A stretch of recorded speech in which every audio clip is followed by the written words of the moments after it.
여러분 반갑습니다. 요즘 뜨는 대학 성균관대학교 그리고 뜨는 학과 기계공학과에서 학생들을 가르치고 있는 최재봉입니다. 오늘 제가 세바시를 위해 준비한 내용은 4차 산업혁명 이야기인데요.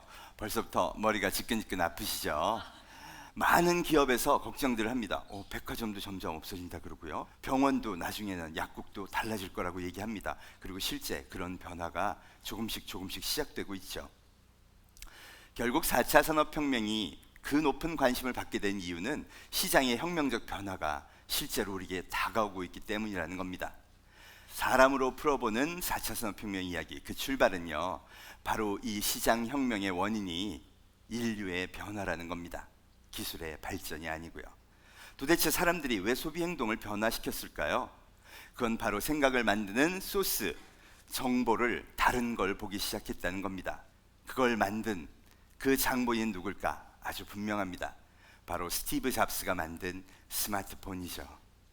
스마트폰이 등장하고 나서 사람들은 전혀 다른 정보를 전혀 다른 방식으로 보기 시작합니다. 이제 인류는 자기가 원하는 것만 골라보기 시작한 겁니다.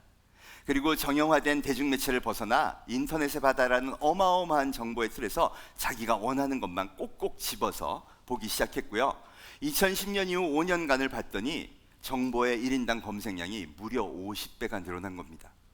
그래서 이렇게 달라진 정보를 보고 달라진 생각을 채우고 달라진 인류를 새로운 인류, 스마트 신인류 또는 호모 포노 사피엔스라고 부르기도 합니다.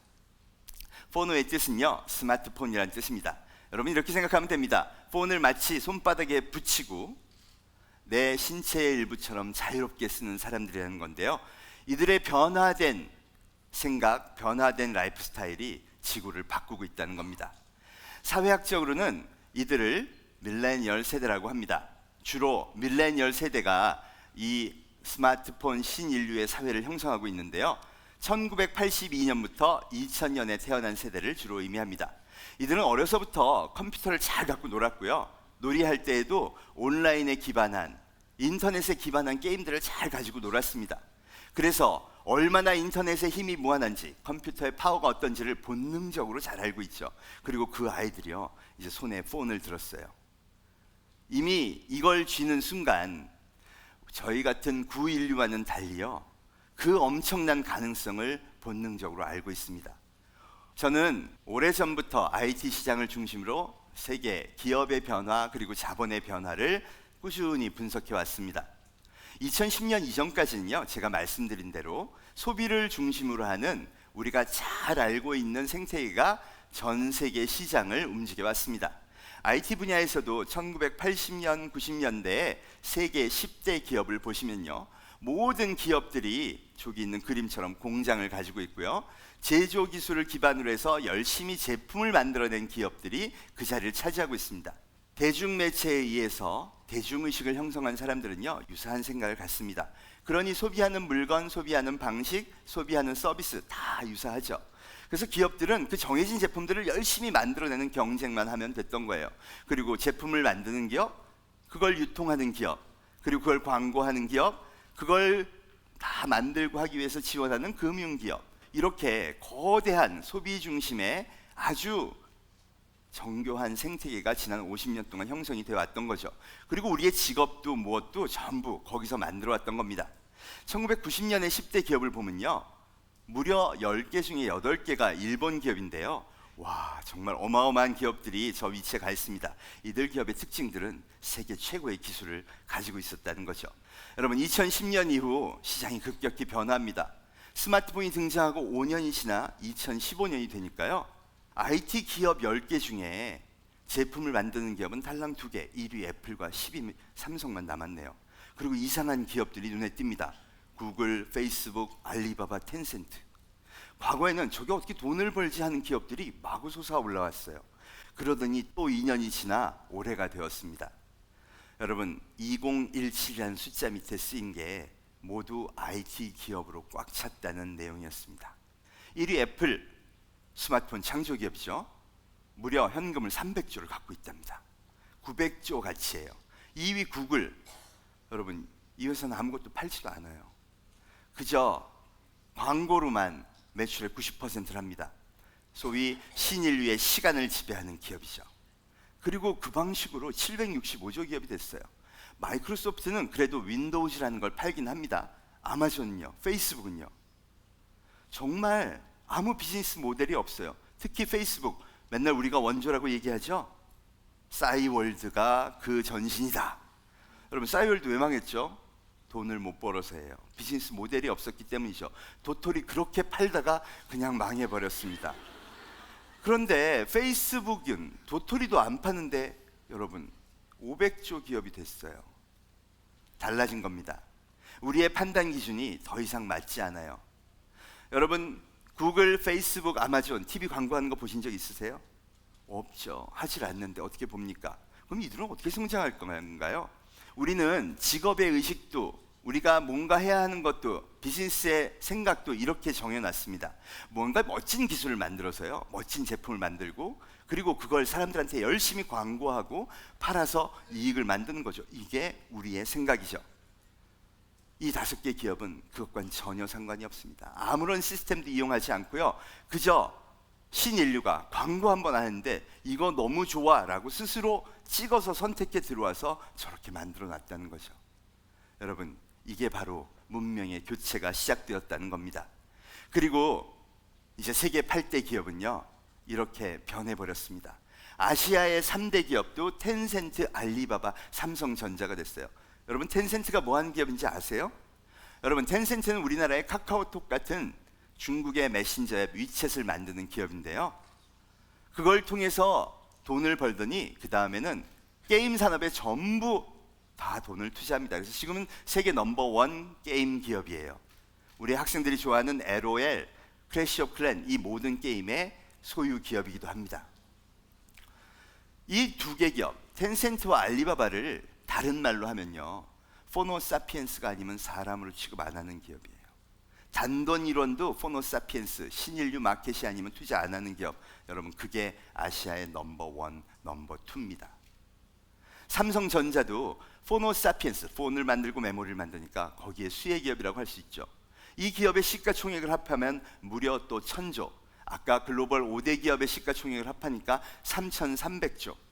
그래서 이 8개, 지금 우리가 상상했던 그 비즈니스 모델과는 전혀 상관없이 포노사피엔스의 선택만으로 성장한 기업이 4300조의 돈을 지금 갖고 있는 겁니다. 이 기업들은요, 기존의 생태계를 부수고 전혀 다른 방식으로 돈을 번 기업들입니다. 그들이 과연 기존 생태계에 다시 투자할까요? 아니면 곳곳에 있는 기회를 찾아서 기존의 생태계를 부수고 새로운 기업들을 만들어내려고 할까요? 답은 뻔합니다. 전혀 새로운 방식의 기업들을 키우는 데 투자하겠죠. 그 결과가 바로 저 무서운 벤처들의 성장입니다. 여러분, 우리 한동안 우버를 도입해야 될까 말아야 될까 고민했었죠. 2009년 설립된 우버는 8년 만에 이제 80조 기업이 되었습니다. 그 기업 가치로 오면, 우리나라에 증시에 오면요, 우리 세계 2위 기업이 됩니다. 여러분, 택시 회사가요. 에어비앤비, 우리나라 말로 바꿔볼까요? 중소여관업 협동조합입니다. 그렇죠. 근데 여관업 기업이요, 36조 기업이 됐어요. 우리의 사고로는 도저히 생각할 수 없는 일들이 마구 벌어지고 있는 것이죠. 결국 문명이 교체된 겁니다. 1조 2천억 가치 이상의 성공한 벤처, 이걸 유니콘 벤처라고 하는데요, 그 기업만 184개가 돼버렸습니다. 이게 아까 말씀드렸던 4300조의 자본과 새로 등장한 신인류의 선택이 만들어낸 결과입니다. 그럼 도대체 4차 산업혁명은 언제 나오나요? 인더스트리 4.0, 영어로는 이렇게 된 걸 우리가 그렇게 번역해서 부르는데요, 사실 이건 독일의 클라우스 슈밥이라는 다보스 포럼의 의장이 처음 작년에 얘기한 단어입니다. 그리고 전 세계로 마케팅을 했는데 특히 세 개 국가에서 각광을 받습니다. 독일, 일본, 대한민국. 미국에서는 관심이 없어요.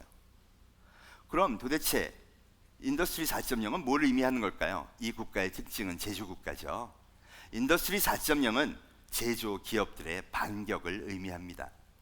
여러분, 30년 동안 세계를 지배했던, 기술로 지배했던 제조기업들이 가만히 물러날까요? 그럴 리 없습니다. 10년 동안 새로운 기업들이 성장해서 엄청난 자본을 모으고 세계 1위가 되었지만 이제 제조기업들은 오케이, 너희가 지금은 챔피언이야. 하지만 2025년쯤이면 이 새로운 생태계에서 새로운 인류가 또 다른 소비를 시작할 거야. 그들이 원하는 제품은 우리가 만들겠어. 이게 인더스트리 4.0의 본질입니다. 어떤 제품일까요? 지금 제품과는 다를 것 같아요. 지능으로 움직이는 제품, 폰에 손을 든 사람과 연계되는 제품, 이런 게 되겠죠? 지능형 제품, 대표적인 게 혼자 가는 자동차, 자율주행차입니다. 또 소비하는 방식도 달라졌어요. 폰으로 주문하면요, 그것만 생산해서 빨리 해줘. 이렇게 제조도 지능화되는 것, 이게 제조의 지능화죠. 이 두 가지가 지금 인더스트리 4.0이 꿈꾸는 미래입니다. 우리도 당연히 거기에 동참해서 미래를 준비해야 될 겁니다. 변화가 사람이라면 답은 어디에 있을까요? 네, 맞습니다. 사람에 있습니다. 미묘하게 변화한 인류, 뭔가 달라진, 폰을 들고 다르게 사는 인류를 잘 이해하기 시작하면 거기서 답을 얻을 수 있고요. 거기에 새롭게 등장하는 기술을 엮어서 그들이 진짜 선택할, 그들이 정말 좋아할 스토리를 만드는 게 그 첫 번째 작업이 될 겁니다. DJI라는 드론을 만든 회사가 그 답을 하나 보여주는데요. 많은 엔지니어들이요, 드론은 비행기야, 그러니까 최고로 빠르게 나르고 멀리 가고 기술적으로 굉장히 완벽해야 돼, 이런 것만 고민했는데요. 프랭크 왕이라는 중국인 CEO, DJI의 젊은 이 대표는요, 전혀 다르게 생각을 했습니다. 드론이라는 비행기를 사고 싶어하고 개인적으로 보유하고 싶은 사람은 없어. 맞는 얘기죠. 누가 그게 관심 있겠어요. 근데 사람은 진짜 비디오를 좋아해. 그래서 나는 환상적인 영화 같은 비디오를 찍는 드론을 개발할 거야, 이렇게 생각을 합니다. 그리고 5년 동안요, 온갖 욕을 먹어가면서 그 기술만 개발해요. 헐리우드의 감독들과 콜라보를 하고 제품을 만들고 하면서 정말 영화 같은 장면을 찍어내는 드론을 개발하는 데 성공합니다. 2015년 드론으로 무려 매출을 1조를 합니다. 전 세계 시장 점유율 70%, 정말 제대로 낚아낸 것이죠. 여러분, 바로 이겁니다.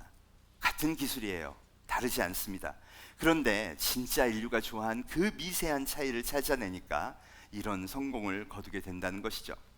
4차 산업혁명, 모든 게 바뀌고 있습니다. 특히 그 중심에 인류가 있죠. 이걸 찾아내야 됩니다.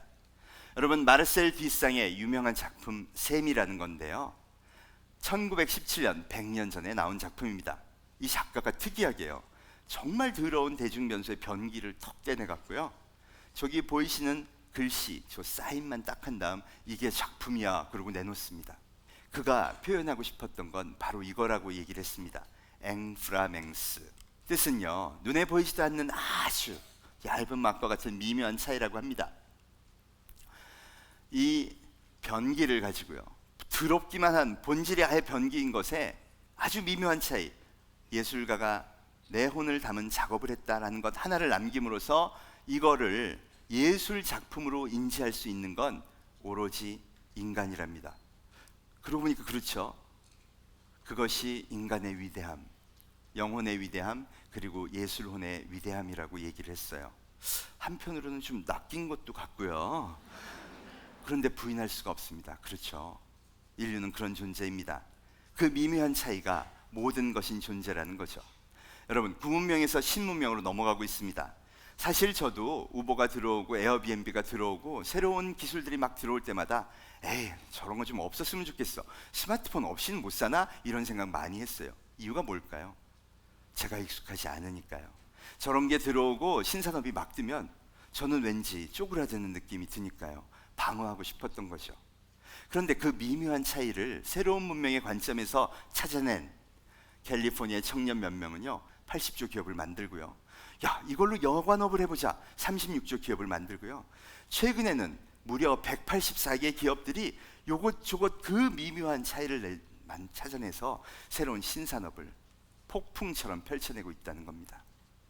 여러분, 그럼 우리는 어떻게 해야 될까요?